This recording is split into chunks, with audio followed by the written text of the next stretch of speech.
ഈ വീഡിയോയുടെ ബേസിക് കണ്ടന്റിലോട്ട് കടക്കുന്നതിന് മുൻപ് എനിക്ക് കുറച്ച് കാര്യങ്ങൾ പറയാനുണ്ട്. അതായത് ഞാൻ പഠിച്ചത് വളരെ സാധാരണയായിട്ടുള്ള ഒരു സർക്കാർ സ്കൂളിലാണ്. അതും ഞാൻ മലയാളം മീഡിയമാണ് പഠിച്ചത്. അപ്പോൾ ഞാൻ പഠിച്ച സ്കൂളിൽ ഞാൻ പഠിക്കുന്ന ആ ഒരു സമയത്തൊന്നും നമുക്ക് നമ്മുടെ മാത്തമാറ്റിക്സിലെ ഏറ്റവും ബേസിക് ആയിട്ട് അറിയേണ്ട ചില കാര്യങ്ങളൊന്നും എന്നെ പഠിപ്പിച്ചിട്ടില്ല. ആ ഒരു സമയത്ത് സീരിയസ്നെസ് ഇല്ലാത്തതുകൊണ്ടാണോ എന്നുള്ളതൊന്നും എനിക്കറിയില്ല. പക്ഷേ എൻ്റെ ബാച്ചിലുള്ള കുട്ടികളെയൊന്നും LCM അതുപോലെ തന്നെ അങ്ങനെയുള്ള കാര്യങ്ങളൊന്നും പഠിപ്പിച്ചിട്ടേ ഇല്ല. ഇനി അത് പഠിപ്പിച്ചിനോ എന്നും എനിക്ക് ഓർമ്മയില്ല. കാരണം ഞാൻ ഒരു 7ാം ക്ലാസ് വരെ ഞാൻ സ്കൂളിൽ വെച്ച് ഏറ്റവും പൊട്ടിത്തെറിച്ച ഒരു കുട്ടിയായിരുന്നു. ഞാൻ തലതെറിച്ച ഒരു കുട്ടി. എല്ലാ ടീച്ചേഴ്സിൻ്റെ അടുത്തുനിന്നും അടിയും വഴക്കും വാങ്ങിച്ചിട്ട് പുറത്ത് ഗെറ്റൗട്ട് അടിക്കുന്ന ഒരു കുട്ടിയായിരുന്നു ഞാൻ. അപ്പോൾ പെട്ടെന്ന് അതും 10th വരെ ഞാൻ മലയാളം മീഡിയമാണ് പഠിച്ചത്. മലയാളം മീഡിയം, ഇംഗ്ലീഷ് മീഡിയം അതൊന്നും ഇതിലൊരു മാറ്ററേ അല്ല എന്ന് എനിക്കറിയാം. പക്ഷേ എന്നാലും എവിടെയൊക്കെയോ എനിക്ക് മാത്തമാറ്റിക്സിൻ്റെ കേസിൽ നോക്കുകയാണെങ്കിൽ ഇപ്പോഴും എനിക്ക് ചില കാര്യങ്ങളൊന്നും അറിയില്ല. അപ്പോൾ എന്നെ പോലെയുള്ള ചില കുട്ടികളുണ്ടാവാം. ചിലപ്പോൾ മലയാളം മീഡിയമാണെന്ന് പഠിച്ചത് എന്ന് പറയാൻ വേണ്ടിയിട്ട് മടിയുള്ള ആൾക്കാരുണ്ടായിരിക്കാം. അല്ലെങ്കിൽ എനിക്ക് കണക്കൊന്നും അറിയില്ല, അല്ലെങ്കിൽ മാത്തമാറ്റിക്സിൽ ചില കാര്യങ്ങളൊന്നും എനിക്ക് അറിയില്ല എന്ന് പറഞ്ഞ് കളിയാക്കുമോ എന്ന് വിചാരിക്കുന്ന ചില ആൾക്കാരുണ്ടാവാം. ഞാൻ അതിലൊരാളിൽ പെട്ടതാണ്. എനിക്കത് പറയാൻ ഒരു മടിയുമില്ല. അതേപോലെ നിങ്ങളിൽ അങ്ങനെ ആരെങ്കിലും ഉണ്ടെങ്കിൽ പറയാൻ ഒരിക്കലും മടിക്കണ്ട. കളിയാക്കുന്നവർ കളിയാക്കൊണ്ടേയിരിക്കും. അല്ലെങ്കിൽ ഇപ്പോൾ എല്ലാവരും എല്ലാം തികഞ്ഞവരൊന്നുമല്ല. എല്ലാവർക്കും എല്ലാം അറിയണമെന്നില്ല. അപ്പോൾ നമ്മളെല്ലാം അറിയാമെന്ന ഭാവം നടിക്കുന്നതിനേക്കാൾ നല്ലത് അറിയില്ലെങ്കിൽ അറിയില്ല എന്ന് പറയുന്നതാണ് ഏറ്റവും നല്ലത്. അപ്പോൾ എനിക്ക് മാത്തമാറ്റിക്സിൽ ചില കാര്യങ്ങളൊന്നും തന്നെ അറിയില്ല. അപ്പോൾ എന്തൊക്കെയാണ് എൻ്റെ വീക്കസ്റ്റ് പോയിന്റ് ഇൻ മാത്തമാറ്റിക്സ് എന്ന് പറയാൻ വേണ്ടിയാണ് ഞാൻ ഈ കഥ മൊത്തം പറഞ്ഞത്. അതായത് നമുക്ക് നീറ്റ് എക്സാമിന് ന്യൂമറിക്കൽസ് എന്ന് പറയുന്നത് ഫിസിക്സിൽ അതേപോലെ തന്നെ ഫിസിക്കൽ കെമിസ്ട്രിയിലും ന്യൂമറിക്കൽസ് എന്ന് പറയുന്നത് വളരെ ഇമ്പോർട്ടൻ്റ് ആണ്. അപ്പോൾ ന്യൂമറിക്കൽസ് പല ഡിഫറെൻറ്റ് രീതിയിലും വരാം. അപ്പോൾ അതിനൊക്കെ നമുക്ക് മാത്തമാറ്റിക്സിൻ്റെ ഒരു ഉപയോഗം എന്ന് പറയുന്നത് വളരെ വലുതാണ്. അപ്പോൾ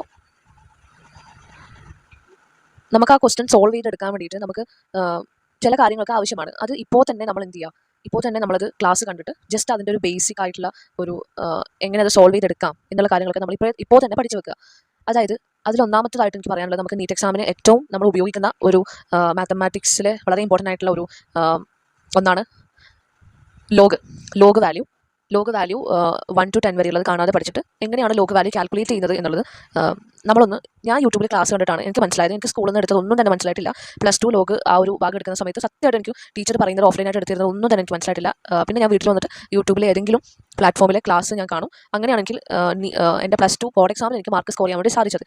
അതുപോലെ തന്നെ നിങ്ങൾക്ക് യൂട്യൂബിൽ ഏതെങ്കിലും നിങ്ങൾ സെർച്ച് ചെയ്താൽ നിങ്ങൾക്ക് ഒരുപാട് ക്ലാസ്സസ് കിട്ടും. അതിൽ നിങ്ങൾക്ക് മനസ്സിലാവുന്ന രീതിയിൽ ആരാണോ ക്ലാസ് എടുക്കുന്നത് അവരുടെ യൂട്യൂബ് ചാനൽ എടുക്കുക, കാണുക. ലോഗ് വാല്യൂ, അതുപോലെ തന്നെ മറ്റൊന്ന് ആൻറ്റി ലോഗ്. അത് നമ്മുടെ ഇലക്ട്രോ കെമിസ്ട്രിയിൽ ലോഗും ആൻറ്റി ലോഗും വരുന്നുണ്ട്. പിന്നെ കെമിക്കൽ കൈനറ്റിക്സിലൊക്കെ ലോഗ് വാല്യൂ വരുന്നുണ്ട്. അപ്പോൾ ലോഗ് വാല്യൂ കാൽക്കുലേറ്റ് ചെയ്യാൻ വേണ്ടിയിട്ട് ഉണ്ട്.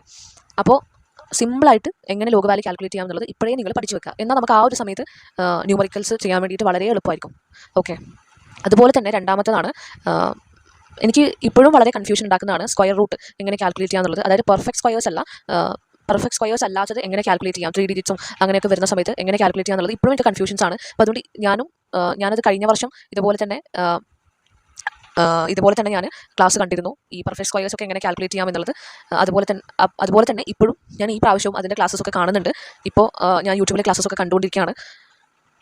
അപ്പോൾ ഈ സ്ക്വയർ റൂട്ട് എങ്ങനെ സോൾവ് ചെയ്യാം എന്നുള്ളതും നിങ്ങൾ ക്ലാസ് കാണുക. പിന്നെ രണ്ടാമത്തേത് എന്ന് പറയുന്നത് ക്യൂബ് റൂട്ടാണ്. എങ്ങനെയാണ് ക്യൂബ് റൂട്ട് കാൽക്കുലേറ്റ് ചെയ്യുക എന്നുള്ളത് നിങ്ങൾ ഇപ്പോഴേ ക്ലാസ് കാണുക, അതിൻ്റെ ക്ലാസ്സും കാണുക. കാരണം ക്യൂബ് റൂട്ട് സോൾവ് ചെയ്യാൻ വേണ്ടിയിട്ട് നമുക്ക് +2 ന്യൂക്ലിയയിൽ നമുക്ക് ക്യൂബ് റൂട്ട് സോൾവ് ചെയ്യാൻ വേണ്ടിയിട്ട് വരുന്നുണ്ട്. അപ്പോൾ നിങ്ങൾ ക്യൂബ് റൂട്ട് എങ്ങനെ സോൾവ് ചെയ്യാം എന്നുള്ളതും അറിയാത്തവർക്കാണ് ഞാൻ പറയുന്നത്. എന്നെപ്പോലെ അധികം അറിയാത്ത ആൾക്കാർ അതിൻ്റെ ബേസിക് ആയിട്ടുള്ള ക്ലാസ്സുകൾ കണ്ട് ഇപ്പോഴേ തീർക്കുക.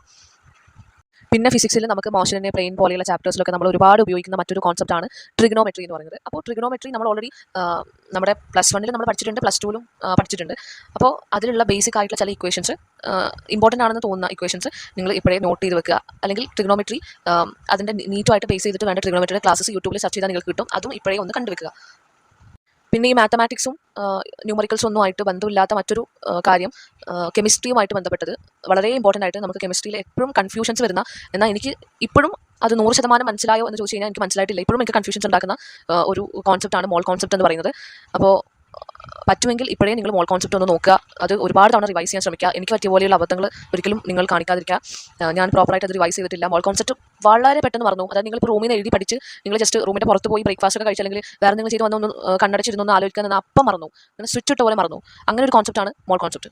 എന്നെ സംബന്ധിച്ചാണ് കേട്ടോ. എല്ലാവർക്കും ഇങ്ങനെയാണെന്നൊന്നും ഇല്ല, എല്ലാവർക്കും ഇങ്ങനെ ആവണം എന്നൊന്നുമില്ല. ഓക്കെ, പക്ഷേ എനിക്കിങ്ങനെയാണ്. അപ്പോൾ അതുകൊണ്ട് എന്നെപ്പോലെ ഉള്ള ആൾക്കാരുണ്ടെങ്കിൽ, വേഗത്തിൽ മറന്നു പോകുന്ന ആൾക്കാരുണ്ടെങ്കിൽ അത് കറക്റ്റായിട്ട് റിവൈസ് ചെയ്യുക. ഇപ്പോൾ തന്നെ സ്റ്റാർട്ട് ചെയ്യുക. മോൾ കോൺസെപ്റ്റൊക്കെ ഇപ്പോൾ തന്നെ സ്റ്റാർട്ട് ചെയ്യുക. പിന്നെ കെമിസ്ട്രിയിൽ എല്ലാവർക്കും അറിയുന്ന മറ്റൊരു ടോപ്പിക്കാണ് നമ്മുടെ പീരിയോഡിക് ടേബിൾ. പറ്റുമെങ്കിൽ പീരിയോഡിക് ടേബിളിലെ എല്ലാ എലിമെൻറ്റുകളും ഇപ്പോഴേ പഠിച്ചു വെക്കുക. പ്രോപ്പറായിട്ട് അത് റിവൈസ് ചെയ്യുക. നിങ്ങൾ ജസ്റ്റ് ഇങ്ങനെ ഇപ്പോൾ എന്തായാലും നിങ്ങൾ പഠിക്കുന്നൊന്നും ഉണ്ടാവില്ല. ജസ്റ്റ് ഇങ്ങനെ ഫോണൊക്കെ കണ്ട് റീൽസൊക്കെ ഇങ്ങനെ സ്ക്രോൾ ചെയ്ത് ചില്ലടിക്കുന്നുണ്ടാവും. വീട്ടിൽ നിന്നല്ലേ, വീട്ടിലെ ഫുഡൊക്കെ അടിച്ചിട്ട് ഇങ്ങനെ ചില്ലടിക്കുന്നുണ്ടാവും. മഴയും ഉറക്കമൊക്കെ ആയിട്ട് ഇങ്ങനെ ആയിരിക്കും ഇപ്പം നിങ്ങളുടെ ലൈഫും. എൻ്റെ ലൈഫൊക്കെ ഇങ്ങനെ തന്നെയാണ് പോകുന്നത്. അപ്പോൾ എന്ത് ചെയ്യുക, ഓരോ ദിവസം ഒരു 10 എലമെൻറ്റ് വെച്ച് പഠിക്കുക. എന്തായാലും നിങ്ങൾക്ക് 30 എലമെൻറ്റ് അറിയാമായിരിക്കും. അപ്പോൾ ബാക്കിയുള്ള എലമെൻറ്റുകൾ പഠിക്കാൻ വേണ്ടിയിട്ട് വലിയ ബുദ്ധിമുട്ടൊന്നുമില്ല. അപ്പോൾ ഒരു ദിവസം ഒരു 10 എലമെൻറ്റ് പഠിച്ചിട്ട് അത് ഒന്ന് ജസ്റ്റ് നിങ്ങൾ കുളിക്കുമ്പോഴോ ചായ കുടിക്കുമ്പോഴോ എപ്പോഴെങ്കിലും ഒന്നിങ്ങനെ റിവൈസ് ചെയ്തുകൊണ്ടിരുന്നാൽ മതി.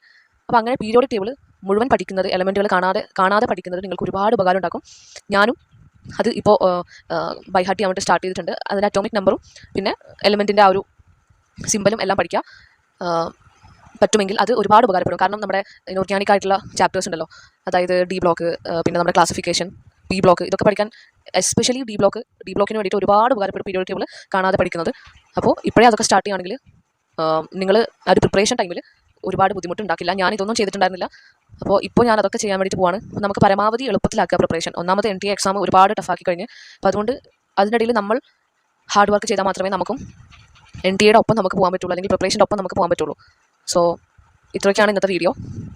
പിന്നെ ഞാൻ ഈ വീഡിയോയിൽ വേറെ എന്തെങ്കിലും ബേസിക് ആയിട്ട് നമ്മുടെ നീറ്റ് പ്രിപ്പറേഷനിൽ വേണ്ട മാത്തമാറ്റിക്സിൽ എന്തെങ്കിലും കോൺസെപ്റ്റോ അങ്ങനെ എന്തെങ്കിലും ഉണ്ടെങ്കിൽ ഞാൻ മറന്നുപോയിട്ടുണ്ടാവും ചില കാര്യങ്ങളൊക്കെ. അപ്പോൾ നിങ്ങൾക്ക് എന്തെങ്കിലും അറിയാമെങ്കിൽ please comment below. And that's it. ഇന്നത്തെ വീഡിയോ ഇത്രയാണ്. ഈ വീഡിയോയിൽ എന്തെങ്കിലും മിസ്റ്റേക്ക് ഉണ്ടെങ്കിൽ ക്ഷമിക്കുക. So thank you for watching.